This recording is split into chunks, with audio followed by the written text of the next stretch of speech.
अस्सलामुअलैकुम रहमतुल्लाह। की हाल ने? राजी हो, ठीक हो, खुशबाश हो?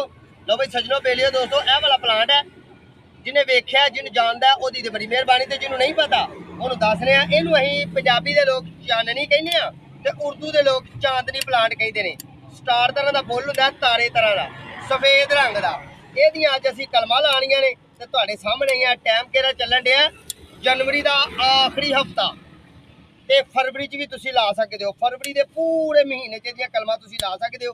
ते इंज जे टर्नल पाना तो फिर भी ठीक है, ते जे टर्नल नहीं पाना ओपन ही लानियां ने। गमले च लाओ, शॉपर च लाओ, क्यारी च लाओ, पानी थोड़ा जिहा देना है ते तुसां कलमां लानियां ने। एह वालियां साडियां कलमां ने जी, ठीक है। ते जनाब असीं हुण कलमां कट्टांगे ते कलम की कटाई जिहड़ी है वो 2 to 3 4 चश्मे होना जरूरी है। चश्मे हुण किनू कहंदे ने दोस्तों? ए जिथे पत्ता निकल के खत्म हो गया हुंदा है ओनू असीं चश्मा कहने आ। पंजाबी दा लफज अख कहने आ, पंजाबी दा लफज फूटक वाली जगह कहने आ जिथों पौधे ने फुटना हुंदा, ठीक है जी।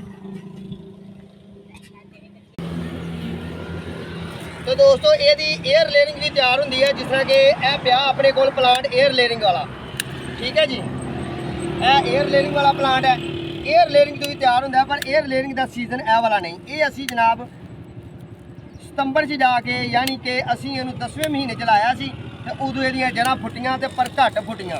हुण अलहमदुलिल्लाह बहुत ही प्यारियां ते कंफर्टेबल ते सोहणियां सुथरियां मोटियां मोटियां जड़ां फुटियां ने इहदियां, बड़ियां प्यारियां। जे तुहानूं ओह नहीं नज़र आउंदियां ते आ जे अपने कोल इत्थे भी एक है पिया। इहनूं तुसीं गुट्टी लाउण दा तरीका वेखना है ते साडे चैनल दी आईडी च जाना है। लो जी विखाओ व्यूअर्स नूं, ए वेखो जी, ए कलमा एहदियां जड़ां फुटियां। गुट्टी लाने का तरीका वेखना साढ़े चैनल च जाओ तो असीं ये वीडियो छड्डी है तकरीबन जनाब ये अगस्त के महीने तो बाद दियां गल्लां ने, ठीक है। ए दोस्तों असीं शॉपर भरे ने ते शॉपर जदों भी कलम लानी है सीधी लानी है, उल्टी नहीं लानी। बिस्मिल्लाहिर्रहमानिर्रहीम। शॉपर नूं नमी दे लैनी है असीं अच्छे तरीके नाल, सोहणे तरीके नाल नमी दे लैनी है ते अपने प्लांट नूं असीं ला लैना है।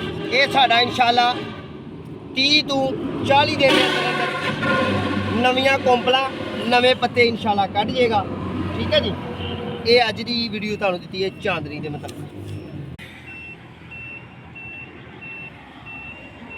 कैसा